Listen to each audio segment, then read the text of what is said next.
মৰমৰ ছাত্ৰ-ছাত্ৰীসকল my childhood পাৰ্টৰ first second আৰু থাৰ্ড লৈকে পঢ়াইছিলোঁ আজি ফৰ্থৰ পৰা আছে আমি এপিজে আব্দুল কালামৰ সৰু কালৰ কথা আলোচনা কৰি আছিলোঁ তেওঁ প্ৰথম কেনেকৈ উপাৰ্জন কৰিছিলে কেনেকৈ শামসুদ্দিনক হেল্প কৰি তেওঁ প্ৰথম উপাৰ্জন কৰিছিলে সেই তালৈকে পঢ়িছিলোঁ তাৰ পিছৰ দখৰ চাবা Every child is born with some inherited characteristics প্ৰতিটো ল'ৰা ছোৱালীয়ে জন্মগতভাৱে কিছুমান বৈশিষ্ট্য লৈ জন্মগ্ৰহণ কৰে মানে নিজৰ কিছুমান গুণ লৈ জন্মগ্ৰহণ কৰে characteristics into a specific socio-economic and emotional environment and trained a certain ways by figures of authority আৰু লগতে সৰুৰ পৰা যেতিয়া ডাঙৰ হয় এনেকুৱা এটা সামাজিক অৰ্থনৈতিক আৰু আবেগিক এটা পৰিবেশ পায় মানে ফ্যামিলি হওক সমাজখন হওক ওচৰ চুবুৰীয়া হওক স্কুল হওক সোশিও ইকোনমিক আৰু ইমোশনাল এনভায়ৰনমেন্ট এটা তেনেকুৱা এটা পৰিবেশত হি কি হয় ট্ৰেইনিং লয় মানে মানুহ হিচাপে হি গঢ় দিয়ে and trained in certain ways by figures of authority মানে হিহুক শাসন কৰাৰ যাৰ অধিকাৰ আছে কৰ্তৃপক্ষ ধৰা মাক দেউতাক শিক্ষক শিক্ষয়িত্ৰী বা ককা আইতা গাৰ্জিয়ান তেনেকুৱা মানুহ আৰু ডাঙৰ মানুহসকলে কি কৰিব পাৰে সৰু সৰু ল'ৰা ছোৱালী সৰুৰ পৰা যেতিয়া ডাঙৰ দীঘল কৰে তেওঁলোকক শিক্ষা দিয়ে সামাজিক অৰ্থনৈতিক আৰু আবেগিক এটা পৰিবেশত ল'ৰা ছোৱালী ডাঙৰ হয় তেনেকৈ তেওঁ ডাঙৰ হৈছিলে ইয়াত কৈছে I inherited honesty and self-discipline from my father. ঠিক তেনেকৈ ময়ো ডাঙৰ হৈছো জন্মগতভাৱে মই দেউতাৰ পৰা honesty মানে সৎগুণ সততা বুলি কয় honesty আৰু self-discipline মানে আত্ম অনুশাসন নিজকে নিজে ডিসিপ্লিন কৰাৰ ক্ষমতা আৰু honesty যিটো সততা বুলি কয় সেইটো গুণ মই দেউতাৰ পৰা জন্মগতভাৱে পাইছিলো from my mother আৰু মই মাৰ পৰা কি পাইছিলো এটো দিছে চোৱা I inherited faith in goodness and deep kindness and so did my 3 brothers and sisters. মই মাৰ পৰা goodness মানে ভাল goodness তোমাৰ ভাল মানৱতা বুজাইছে মই পাহৰি গৈছিলো goodness মানে মানৱতাৰ প্ৰতি বিশ্বাস আৰু deep kindness গভীৰ দয়া মই মাৰ পৰা শিকিছিলো আৰু মোৰ বাকি ভাতৃ ভগ্নী সকলেও শিকিছিলে মানে মোৰ লগতে বাকি তিনিজন ভাই ভনীয়েও মা দেউতাৰ পৰা এই গুণবোৰ আহৰণ কৰিছিল ইনহেৰিটেড দেউতাৰ পৰা জন্মগতভাৱে লাভ কৰিছিল অনেষ্টি আৰু সেলফ ডিসিপ্লিন মাৰ পৰা লাভ কৰিছিল মানৱতাবোধ মানৱতাৰ ওপৰত বিশ্বাস আৰু গভীৰ দয়া মমতা হেবোৰ গুণ মই মাৰ পৰাও লাভ কৰিছিল মানে মাক দেউতাক যেনেকুৱা ধৰণৰ হয় যেনেকুৱা গুণৰ অধিকাৰী হয় ল'ৰা ছোৱালীও ঠিক তেনেকুৱাই হয় সকলোখিনি নাহিব পাৰে কিছুমান হলেও আহে কিন্তু সকলোৰ ক্ষেত্ৰত নহয় আগতে কিছুমান ল'ৰা ছোৱালী মাক দেউতাকৰ সম্পূৰ্ণ উলুটা হয় কিন্তু বেছিভাগ মা দেউতা যত ভাল থাকে ঠিকমতো থাকে তেওঁলোকৰ ল'ৰা ছোৱালীও ভাল হয় মানে বুজি পাইছা এটো মানে জেনেটিক হয় বংশগত হয় বংশটো যদি ভাল হয় পিছৰ জেনাৰেশন পিছৰ প্ৰজন্মৰ ল'ৰা ছোৱালী যে জন্ম হ'ব হেতু মানে ভাল গুণ লৈয়ে জন্মগ্ৰহণ কৰে মানে হল তো আব্দুল কালামৰ ফ্যামিলিও তেনেকুৱা এটা আছিল গুণী মানি আৰু মানে ভাল চৰিত্ৰৰ মাক দেউতাক তেওঁ লাভ কৰিছিল সেই কাৰণে তেওঁ ইমান ডিটেইলছত লিখিছে তাৰপিছত কৈছে I had 3 close friends in my childhood মোৰ তিনিজন বেষ্ট ফ্ৰেণ্ড আছিল ৰামানন্দ শাস্ত্ৰী অৰবিন্দন এণ্ড শিৱ প্ৰকাশন তিনিজন all these boys were from orthodox Hindu Brahmin families তিনিওটা লৰাই তিনিওজন বন্ধুৱে আছিল গুড়া হিন্দু ব্ৰাহ্মণ ফ্যামিলিৰ পৰা অৰ্থডক্স মানে হিন্দু ধৰ্মৰ নীতি নিয়মবোৰ কঠোৰভাৱে তেওঁলোকে মানি চলে মানে গুড়া বুলি কয় নিজৰ ধৰ্মটোক একদম মানে বহুত মানে তেনেকুৱা হিন্দু ব্ৰাহ্মণ পৰিয়ালৰ তিনটা মোৰ বেষ্ট ফ্ৰেণ্ড আছিল as children none of us ever felt any difference among ourselves because of our religious differences and upbringing সৰু যেতিয়া আছিলো আমাৰ চাৰিওটাৰ মাজত আমি চাৰিও বন্ধুৰ মাজত কোনেও একো ধৰণৰ পাৰ্থক্য অনুভৱ কৰা নাছিলো আমাৰ যে ধৰ্ম বেলেগ বা আমাৰ আপব্ৰিংগিং আমি মানে বেলেগ পৰিবেশত জন্ম হৈছো বেলেগ পৰিবেশত ডাঙৰ দীঘল হৈছো হেতুৰ কাৰণে আমি কেতিয়াও ইটোৱে হিটো মানে পাৰ্থক্য অনুভৱ কৰিব পৰা নাছিলো মই মুছলিম মোৰ বন্ধুগিতা হিন্দু হে বুলি মানে কোনো ধৰণৰ আমি ডিফাৰেন্স বুজি পোৱা নাছিলোঁ বুজি পাইছা নাই একো মানে আমি পাৰ্থক্য বুজি নাপাওঁ আমি মানে সমান আৰু আমি একেই লাগিলে আমাৰ ধৰ্ম বেলেগ হওক আপব্ৰিঙিং বেলেগ বেলেগ হওক মানে আমাৰ পালন পোষণ লালন পালন বেলেগ বেলেগ হওক আমি বেলেগ পৰিৱেশত ডাঙৰ দীঘল হৈছোঁ তথাপিও আমি ছেম আছিলোঁ in fact Ramananda Shastri was the son of Pakshi Lakshmana Shastri, the high priest of the Rameshwaram temple. আৰু মোৰ এটা বন্ধু ৰামানন্দ শাস্ত্ৰী হি আছিলে ৰামেশ্বৰম মন্দিৰৰ যিজন মুখ্য যিজন পুৰোহিত হাই প্ৰাইষ্ট মেইন যিজন পূজাৰী সেই মেইন পূজাৰী পক্ষী লক্ষ্মণা শাস্ত্ৰীৰ তেওঁৰ ল'ৰা আছিলে মানে মেইন পূজাৰীৰ ল'ৰাই মোৰ বন্ধু আছিলে ৰামানন্দ শাস্ত্ৰী তথাপিও আমাৰ মাজত কোনো ধৰণৰ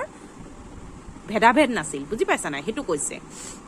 Later, he took over the priesthood of the Rameshwaram temple from his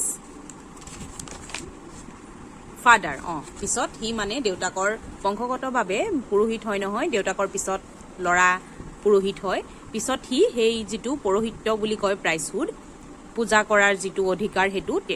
Ramananda শাস্ত্ৰীয়ে পিছত ডাঙৰ হোৱাৰ পাছত পাইছিল Aurobindo went into the business of arranging transport for visiting pilgrims. অৰবিন্দই পিছলৈ তীৰ্থযাত্ৰীসকলে যাতে তীৰ্থ ভ্ৰমণ কৰিব পাৰে তেওঁলোকৰ ট্ৰান্সপৰ্টৰ ব্যৱস্থা কৰিছিল ধৰা ট্ৰান্সপৰ্ট ব্যৱসায় কৰিছিল আৰু তেওঁলোকে যাতে তীৰ্থ ভ্ৰমণলৈ যাব পাৰে তাৰ বিজনেছ আৰম্ভ কৰিছিল and শিৱপ্ৰকাশন became a catering contractor for the Southern Railways আৰু শিৱপ্ৰকাশনে Southern Railways মানে দক্ষিণ ভাৰতত চলা যিবোৰ ৰেল সেই ৰেলবিলাকৰ কেটাৰিঙৰ কন্ট্ৰেক্ট লৈছিল কেটাৰিং মানে খোৱা বস্তুৰ যোগান ধৰা ৰেলত ট্ৰেইনত খোৱা বস্তু হেৰি কৰে নহয় যোগান ধৰে নহয় তাৰ কন্ট্ৰেক্টৰ হিচাপে শিৱপ্ৰকাশনে কাম কৰিছিল তিনিও চাৰিও বন্ধুৰ কথা কৈছে তিনি বাকি তিনিজনে কি কৰিছিল পাছলৈ কি ব্যৱসায়ত হাত দিছিল সেইবিলাক কথা কৈছে 5 নম্বৰটো কৈছে during the annual Shri Sita Rama Kalyanam ceremony Our family used to arrange boats with a special platform for carrying idols for the Lord from the temple to the marriage site, situated in the middle of the pond called Rama Tirtha, which was near our house. এটো কিবা পূজা হয় সাগে শ্ৰী সীতা ৰামা কল্যাণম সেৰিমনি কিবা ৰাম সীতাৰ বিবাহ অনুষ্ঠানৰ কিবা পূজা পাতে সাগে ডাঙৰকে ৰামেশ্বৰমত আমাৰ ফ্যামিলিয়ে মানে আব্দুল কালামৰ ফ্যামিলিয়ে নাও যোগাৰ কৰাৰ কাম কৰিছিল মন্দিৰৰ পৰা যত মানে মেৰিজ সাইট যত ৰাম সীতাৰ বিয়া অনুষ্ঠিত হ'ব হেতু মানে এটা পুখুৰীৰ মাজত আছে দেই বিয়াৰ যিখন সাইট এটো সোৱা তাহাতি মন্দিৰৰ পৰা পুৰোহিতে ৰাম সীতাৰ মানে মূৰ্তি এনেকে লৈ নাওত উঠি পুখুৰীৰ মাজত থকা এটা তো আব্দুল কালামৰ ফ্যামিলিয়ে মন্দিৰৰ পৰা মূৰ্তি আনি মানে পুৰোহিতে মূৰ্তি লৈ আহিছে এয়া দেখিছানে একদম পুৰা ঢোল চুল বজাই মেলি একেবাৰে তাৰপিছত এওঁলোকে মানে এইটো আব্দুল কালাম নাওতে বহি আছে এইটো দেখিছানে এওঁলোকৰ ফ্যামিলিয়ে মানে নাও যোগাৰ কৰাৰ ব্যৱস্থা কৰিছিল আৰু এই নাওত তুলি পুখুৰীৰ মাজত থকা বিবাহ অনুষ্ঠান এটা মানে পবিত্ৰ বিবাহ অনুষ্ঠান এটালে মানে লৈ যোৱা হৈছিল ৰাম সীতাৰ মূৰ্তিটো আৰু সেই জেগাডখৰৰ নাম আছিল ৰামতীৰ্থ এটো আৰু ৰামতীৰ্থ আছিল আব্দুল কালামৰ ঘৰৰ একেবাৰে ওচৰত সেই কাৰণে তেওঁলোকে মানে নাও যোগাৰ কৰাৰ কামটো কৰিছিল আব্দুল কালামৰ ফ্যামিলিয়ে even from the Ramayana and from the life of the prophet where the bedtime stories my mother and grandmother would tell the children in our family ৰামায়ণৰ কাহিনীবোৰ হযৰত মুহাম্মদৰ যিবোৰ জীৱন কাহিনী আছিল সেই কাহিনীবোৰ হোৱাৰ সময়ত মায়ে আৰু আইতাই আমাৰ লৰা ছোৱালী কেইটাক সদায় কৈছিল মানে বেড টাইম ষ্টৰিজ মানে হোৱাৰ সময়ত ৰামায়ণ আৰু হযৰত মুহাম্মদৰ জীৱন কাহিনী বুটবিলাক সৰু সৰুকে আমাক শুনাইছিল হল তেওঁ মানে এনেকুৱা এটা ফ্যামিলিত জন্ম গ্ৰহণ কৰিছে মানে হিন্দু মুছলিম বুলি তেনেকে ভেদাভেদ নাই একদম মানে হান মিহলি এটা এনভায়ৰনমেন্ট তেওঁলোক মানে সৰুৰ পৰাই পাইছে অকল তেওঁ বুলিয়ে নহয় সেই যিটো ওচৰ পাজৰৰ যিখন সমাজ সেই সমাজখন মানে ধৰ্মৰ ক্ষেত্ৰত খুবেই মানে মিল আছিল বুজি পাইছা নাই সেই কাৰণে মানে তেওঁলোকৰ ফ্যামিলিটো মুছলিম ফ্যামিলি হয় তথাপিও তেওঁলোকৰ ফ্যামিলিয়ে এৰেঞ্জ কৰা বটেৰে ৰাম সীতাৰ বিবাহস্থলীলৈ লৈ যোৱা হৈছিল হয় নে ইয়াৰ পৰা আমি বুজি পাইছো যে সেই সময়ত আব্দুল কালামৰ ফেমিলি আৰু যিখন সোসাইটি যিখন সমাজত তেওঁ ডাঙৰ দীঘল হৈছে সেইখন ধৰ্মক লৈ মানে ইমান গুৰামি কৰা নাছিল মানে মিল আছিল মানুহখিনিৰ মাজত one day when I was the 5th standard at the Rameshwaram Elementary School ebar moi jetia Rameshwaram LP schoolot jetia moi ponchom shrenit asilu a new teacher came to our class ejon notun shiক্ষক ahil I used to wear a cap which marked me as a Muslim বগা কই কাপোৰৰ এখন যে টুপি পিন্ধে যে খুব ধুনিয়াকে যে মানে ডিজাইন কৰা থাকে যে মুছলমান সকলে যেতিয়া নামাজ পঢ়ে বা মসজিদলৈ যায় তাহাঁতি প্ৰত্যেকই মতা মানুহে মানে বগা টুপি এটা পিন্ধি যায় তো আব্দুল কালামে সেই টুপিটো পিন্ধি মানে স্কুললৈ গৈছিল সেই টুপিটোৱে মোক মানে মুছলিম বুলি চিহ্নিত কৰাইছিল and I always sat in the front row next to Ramananda Shastri আৰু মই স্কুলৰ একেবাৰে প্ৰথম হাৰিত ৰামানন্দ শাস্ত্ৰীৰ ওচৰত লগত বহিছিলো মানে হি মোৰ বেঞ্চমেট আৰু একেলগে বেঞ্চত বহো হু অৰ সেক্ৰেট থ্ৰেড আৰু ৰামানন্দ শাস্ত্ৰীটো বামুণ হয় তো বামুণ লৰাইটো লগুন পিন্ধিব তো হি পিন্ধিছে লগুন আৰু মই পিন্ধিছো মুছলিম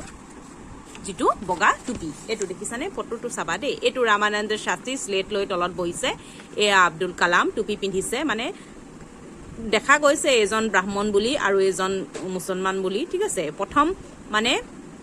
হাৰিত তেওঁলোক দুইজন বহিছিল এজন নতুন টিচাৰজন আহিছে দে এজন পঢ়াবলৈ নতুন টিচাৰজন আহিছে এলপি স্কুলত আৰু সৰু হৈ আছিল তেতিয়া the new teacher could not stomach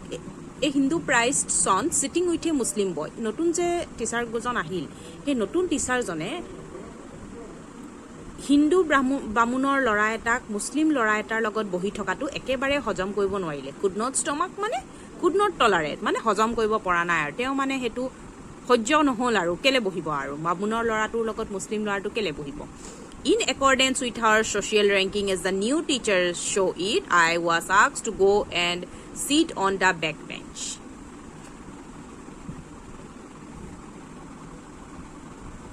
আমাৰ মানে